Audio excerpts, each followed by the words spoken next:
तो प्रिय विद्यार्थी सभी को जय श्री राधे कृष्णा।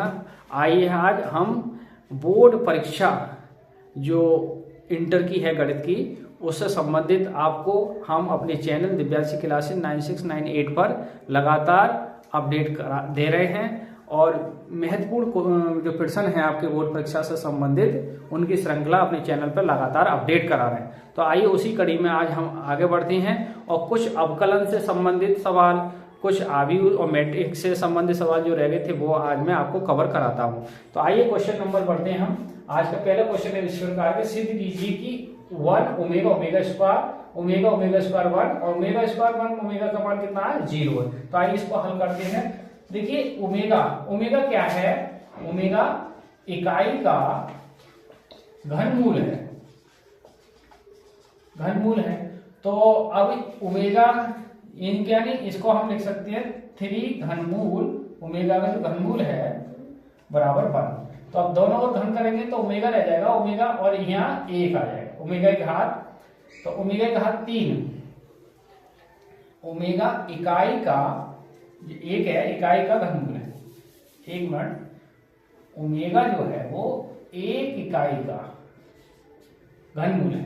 अब दोनों को घन करेंगे तो ओमेगा के घात 3 का मान क्या आएगा 1। अब देखिए ओमेगा के घात 3 1 इधर लाएंगे तो क्या हो जाएगा 0। अब इसको फैक्टर करेंगे, अब सूत्र के अकॉर्डिंग 3 घात वाला एक फॉर्मूला लाएंगे तो ओमेगा माइनस 1 फिर ओमेगा प्लस ओमेगा स्क्वायर और 1 बराबर 0। तो यदि ओमेगा माइनस 1 वाला 0 हो गया तो ओमेगा 1 तो हो नहीं सकता क्योंकि ओमेगा के घात 3 का मान 1 है। तो जब ये ब्रैकेट 0 नहीं तो इसमें ये ब्रैकेट तो 0 हो गई। तो यदि omega square plus omega plus 1 का मान क्या होता है 0। तो आइए हम उसी कड़ी में चलते हैं। सवाल हमारा कुछ इस प्रकार है, 1 ओमेगा ओमेगा स्क्वायर और ओमेगा स्क्वायर 1 और ओमेगा स्क्वायर 1 ओमेगा।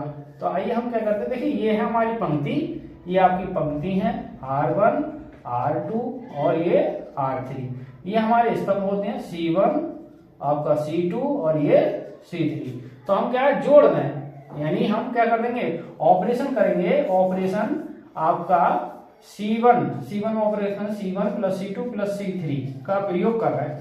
तो प्रयोग करेंगे, ध्यान से समझना। तो हम जोड़ेंगे, C1 में जोड़ रहे हैं तो 1 plus omega square, 1 plus omega square, 1 plus omega square और यहाँ ओमेगा स्क्वायर, ओमेगा स्क्वायर 1 और 1 ओमेगा। तो देखिए इसका मान में क्या बता सकते हैं, तो ओमेगा स्क्वायर प्लस 1 का मान क्या होता है 0। तो क्या आएगा इसका 0 0 0 और ओमेगा स्क्वायर 1 और 1 ओमेगा। तो इसकी वैल्यू क्या होगी 0 होगी। आप देख सकते हैं याद अच्छे से आ गया। आइए विद्यार्थी क्वेश्चन नंबर 2 की ओर बढ़ते हैं। क्वेश्चन 2 इस प्रकार है, यदि a का मान 1 2 और 4 2 तो सिद्ध करो हमें मॉड ऑफ 2a का मान बराबर 4 मॉड ऑफ a के मान। आइए तो इसका हम देखते हैं। देखिए a का मान क्या है 1 2 और 4 2। अब इसका मॉड निकालते हैं, मॉड निकालेंगे, देखिए इसका मॉड निकालेंगे तो 2 की गुणा 2 गुणा 1 और 4 गुणा 2 तो कितना आ जाएगा, देखिए 2 1 2 और 4 दूनी 8। तो कुल मिला के माइनस के कितना आ गया इसका मॉड का मान 6। अब देखिए हम निकालेंगे इसका और इसको 4 से गुणा करना है, 4 मॉड ऑफ ए, तो 4 गुणा माइनस 6 गुणा करेंगे तो माइनस कितने आ जाएंगे 24, यानी 4 मॉड ऑफ ए का मान कितना आ गया 24। इसे ये कह रहे हैं। अब आइए हल करते हैं आगे, यानी देखिए ए का मान कितना रखा है 1 2 4 2। अब इसको हम 2 से गुणा कर रहे हैं तो 2 से गुणा करेंगे तो 1 2 4 2 और गुणा मल्टीप्लाई करेंगे आगे तो 2 की गुणा प्रत्येक एलिमेंट से 2 1 2 2 दूनी 4 और 4 2 चौक 8 और 2 दूनी 4। अब इसको हल करेंगे भाई, 2 मॉड ऑफ ए का मॉड लेंगे इसका तो देखिए 2 गुणा 4 और 8 गुणा 4 तो 2 2 4 दूनी 8 8 चौक 32 तो घट के कितने आगे माइनस के 24। तो आप देख सकते हैं ये समीकरण 2 आई। समीकरण 1 और 2 से क्या है, देखिए राइट साइड बराबर है, तो जब राइट साइड बराबर तो सिंपल सी बात है समीकरण 1 व 2 से के लेफ्ट बराबर होगी। 1 व 2 से जो 2 मॉड ऑफ ए बराबर होगा 4 मॉड ऑफ ए। देख सकते हैं सवाल का यही हाल है, आप नोट कर सकते। आइए विद्यार्थी क्वेश्चन नंबर हम 3 की ओर बढ़ते हैं। क्वेश्चन 3 इस प्रकार है, के का मान ज्ञात कीजिए कि इंपोर्टेंट सवाल करा रहे हो मैं, ये इंपोर्टेंट क्वेश्चन है। ज्ञात कीजिए शीर्ष जो है त्रिभुज के k, 0 4, 0 और 0,2 वाले त्रिभुज का जो क्षेत्रफल है वो कितना है, 4 वर्ग इकाई दे रखा है, 4 वर्ग इकाई है। तो हमें के का मान क्या चाहिए। तो आइए त्रिभुज का देखिए जो शीर्ष बिंदु है मैं आपको छाड़, x1 की जो वैल्यू वो k है, x2 की जो वैल्यू है आपकी वो 4 है, x3 की जो वैल्यू है आपकी वो 0 है, y1 की जो वैल्यू है वो 0 है, y2 की जो वैल्यू है आपकी वो भी 0 है और y3 की जो वैल्यू है वो 2 है। और त्रिभुज का जो क्षेत्रफल, त्रिभुज का क्षेत्रफल कितना दे रखा है, देखिए 4 वर्ग इकाई। तो क्षेत्रफल का क्या होता है, 1/2 x1 x2 x3 y1 y2 y3 1 1 1 बराबर कितना 4। ये जो बटे हुए 2 है वो 4 गुणा पहुंचेंगे। तो x1 की वैल्यू क्या रखेंगे हम, देखिए k 4 और 0 और यहाँ रखेंगे 0 0 2 1 1 1 और बराबर 4 गुणा 2। अब देखिए हम k को पकड़ेंगे तो विस्तार करेंगे, इसके r1 के सापेक्ष विस्तार कर रहे हैं, r1 के सापेक्ष विस्तार करने पर ये आगे की विधि से हो रहा है सवाल। तो k, अब k को नीचे एलिमेंट छोड़ेंगे, देखिए 1 की गुणा 0 से करेंगे तो 1 गुणा 0 और 2 गुणा 1 तो 0 माइनस 2 1 2। अब देखिए दूसरे नंबर पे हम क्या लेंगे 0, तो 0 लेंगे तो 0 लेंगे, 0 के लिए 4 1 4 और 0, 4 1 4 माइनस 0। अब 1 लेंगे प्लस का 1 लेंगे तो हम 1 के नीचे छोड़ देंगे 4 दूनी 8 और माइनस के 0, 4 दूनी 8 माइनस 0 और बराबर कितना है, देखिए बराबर क्षेत्रफल कितना आ गया 4 दूनी 8। तो अब माइनस 2 की गुणा करें माइनस के 2 के, ये 0 होगी पूरी टर्म और ये प्लस 8 1 8 बराबर 8। तो माइनस के 2 के, अब माइनस के 2 के और प्लस के 8।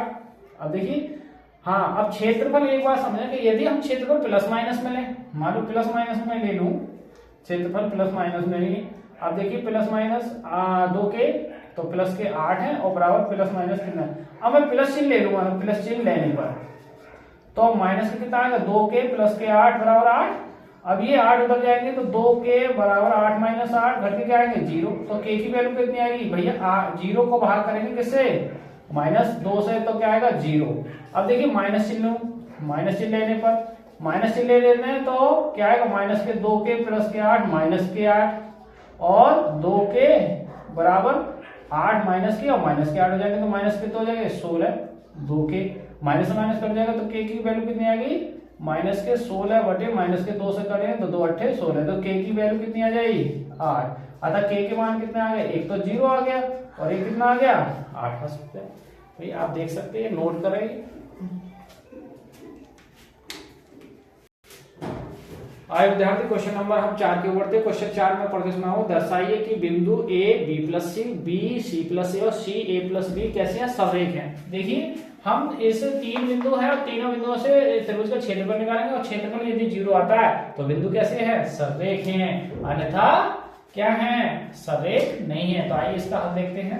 देखिए बिंदु क्या दे रखे हैं, बिंदु दे रखे हैं ए बी प्लस सी और बी सी प्लस ए और सी ए प्लस बी। तो आइए हम त्रिभुज के क्षेत्रफल निकालेंगे। देखिए त्रिभुज का क्षेत्रफल सूत्र आपको मैं डालने लगा हूं, यानी विस्तार कर दूं मैं सूत्र का, तो ये आएगा x1 y2 माइनस y3 और x2 y3 माइनस y1 और x3 y1 माइनस y2। अब देखिए 1/2 x1 की जगह मैं क्या रखूंगा a और y2 की जगह क्या रखेंगे हम, देखिए ये मैं मान लेता हूँ x1 सहूलियत के लिए इसके नीचे लिखते हैं x2 y2 और x3 y3। तो x1 y2 की जो वैल्यू है आपके वो c प्लस ए है और y3 की जो वैल्यू है वो a। अब चूंकि प्लस है देखिए सूत्र माइनस है तो माइनस हो जाएगा। ऐसे x2 की जो वैल्यू है x2 की वो है b और y3 की वैल्यू आपकी b प्लस और y1 की जो वैल्यू है वो b प्लस सी है, तो दूसरा पार्ट कैसा हो जाएगा, माइनस का हो जाएगा। ऐसे x3 की जो वैल्यू x3 की वो c है और y1 की जो वैल्यू है वो b प्लस सी है और y2 की जो वैल्यू है वो c प्लस ए है, तो ये c माइनस ए हो जाएगा। अब आप देखिए यहाँ c कैंसिल हो रहा है, यहाँ b कैंसिल हो रहा है, यहाँ a कैंसिल हो रहा है, तो 1/2 a ब्रैकेट में क्या बचा c माइनस b और ब्रैकेट में यहाँ क्या बचा a माइनस c और यहाँ क्या बचा b माइनस a। तो अब आप क्या करेंगे, देखिए गुणा करें 1/2, a की गुणा करेंगे तो ac माइनस ab और a b minus b c, और यहाँ गुणा करेंगे तो B C minus A C. देखिए A C minus A C plus A B plus, तो करके सब क्या हो गया 1/2 गुणा 0, क्षेत्रफल क्या आ गया 0, और त्रिभुज का क्षेत्रफल 0 हो तो बिंदु कैसे है सर्रेख। आइए तो त्रिभुज का जब क्षेत्रफल 0 होता है तो बना नहीं, तो अतः बिंदु कैसे हैं, अब इसमें बिंदु जो है वो दिए गए जो बिंदु है वो कैसे हैं सर्रेख हैं, यानी एक ही रेखा में हैं। बस नोट करें इसे। आइए विद्यार्थियों क्वेश्चन कुछ इस प्रकार है। 5 क्वेश्चन दिखाई कि जो फलन है fx x² 3x + 5 x बराबर 1 क्या ऐसा है, सतत है, कंटिन्यूअसली है, डायरेक्ट है, नो इंटरवल। आइए इसका हल करते हैं। तो फंक्शन क्या दे रखा है x² + के 3x और प्लस के 5। अब हमें x बराबर 1 पर क्या है कंटिन्यूटी दिखानी है इसकी, ये सतत है असतत है, तो x बराबर 1 पे देखिए तो फंक्शन है 1 पे भाई fx है कितना हमारे पास x² + के 3x + के 5। अब तो x की जगह 1 रख दो तो 1 का वर्ग और प्लस 3 गुणा 1 प्लस के 5, तो 1 + 3 = 3 + 5 कितना हो गया 5 3 8 1 9, तो 1 पर फंक्शन का मान कितना है 9।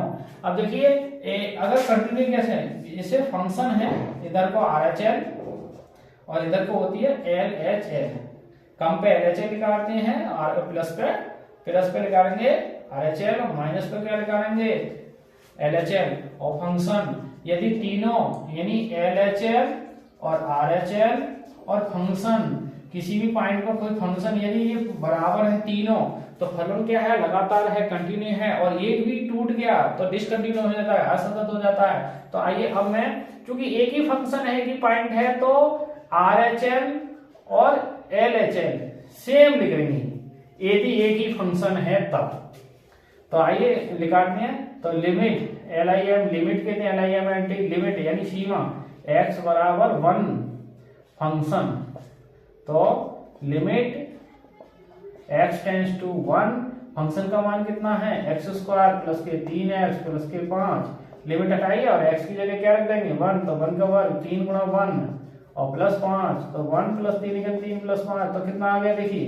तो RHL तो फंक्शन का मान और LHL और RHL तीनों ही कैसी आ गई बराबर हैं, अतः x बराबर कैसे है 1 पर फलन कैसा है सतत है। बस ये सिद्ध करना था, ये दिखाना था, देख सकते हैं नोट कर सकते हैं। आइए विद्यार्थियों अब मैं आपको अवकलन से संबंधित, कल नेक्स्ट वीडियो में हम अवकलन से संबंधित सवाल कराएंगे। आज अवकलन से संबंधित सूत्र मैं आपको नोट करा दूं, पहले आप सूत्र नोट करें और समझें तब सवाल समझ में आपकी आएंगे। तो अवकलन से संबंधित जो सूत्र है वो कुछ इस प्रकार है, मैं आपको लिख के दिखाया हूं। पहला है जैसे d/dx x की पावर है, यानी किसी फंक्शन की पावर है तो पावर आगे जाती है एक पावर कम हो जाएगी। दूसरा क्या है d/dx a की पावर x है, किसी कांस्टेंट की पावर x फंक्शन हो तो a की पावर x log आधार e पर a। तीसरी बात क्या है d/dx डिफरेंशियल ऑफ e की पावर x है, चरघातीय एक्सपोनेंशियल, तो e की पावर वही रहेगी। अगला क्या है d/dx अगर कोई कांस्टेंट राशि है या d/dx कोई कांस्टेंट c है तो इसका मान क्या होगा 0। अगला है d/dx अगर मैं लॉग ले लो, लॉग आधार ई पे, ध्यान से आधार ई पे x है तो इसकी वैल्यू क्या होगी x।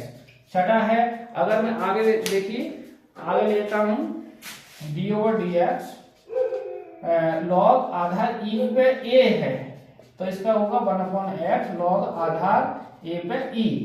और d/dx सातवां है d/dx दो फंक्शन अगर गुणा में है तो एक फंक्शन को रोकेंगे, एक का अवकलन करेंगे, फिर दूसरे को रोकेंगे और एक पहले का अवकलन करेंगे। ये गुणावार फॉर्मूला रहा है। d/dx अगर बटे में है u भी दो फंक्शन है तो बटे हर को रोकेंगे, अंश का करेंगे d/dx और फिर माइनस करेंगे और u dv/dx और बटे वाले का क्या कर देंगे वर्ग। अगला क्या है d/dx मान लो आपका 10 है तो 10 का क्या हो जाता है sec² x। अगला है d/dx है आपका cos है cot x है तो इसका क्या हो जाएगा माइनस cosec² x। अगला है d/dx है sin x है तो sin का क्या हो जाएगा अवकलन cos x। और डी ओवर डी एक्स अगर कॉस है तो कॉस का अवकलन क्या होगा, माइनस के साइन एक्स। अगला है डी ओवर डी एक्स, देखिए टेन इनवर्स एक्स बहुत आता है ये, tan inverse x 1/1 plus x square. D over D x अगर साइन इनवर्स एक्स है तो ये हो जाएगा 1/रूट के अंदर 1 माइनस एक्स स्क्वायर। और डी ओवर डी एक्स है अगर सेक इनवर्स एक्स है तो 1/x रूट के अंदर एक्स स्क्वायर माइनस 1। सूत्र तो अवकलन के बहुत हैं, आप ये मुख्य सूत्र है, आप इन्हें नोट कर लें, देख लें और इनसे संबंधित फिर आपकी जो है वो सवाल होंगे। डी ओवर डी एक्स और कहीं रूट एक्स है तो रूट का क्या हो जाएगा 1/2 रूट एक्स, आप नोट करें। तो प्रिय विद्यार्थियों, अवकलन से संबंधित ये सूत्र आप नोट कर लें। कल मैं अवकलन से संबंधित आपको वीडियो में प्रश्न उपलब्ध कराऊंगा इसी चैनल पे। हमारे चैनल पे आपको जो प्रश्नों की श्रृंखला है, महत्वपूर्ण प्रश्नों की श्रृंखला है, वो आपको मिलती रहेगी, अपडेट मिलती रहेगी उसकी। तो आप हमारे चैनल में बने रहिए और बच्चों को भी इसके लाइक और सब्सक्राइब कीजिए, जिससे और भी बच्चों का क्या है उनका भी भविष्य सही हो, सुधरे, जिससे भी वो भी अच्छे नंबरों से सम्मान सहित उत्तीर्ण हो। तो इसी और सभी पे आज सभी पर राम जी की कृपा बनी रहे। इसी के साथ सभी को जय श्री राधे कृष्णा।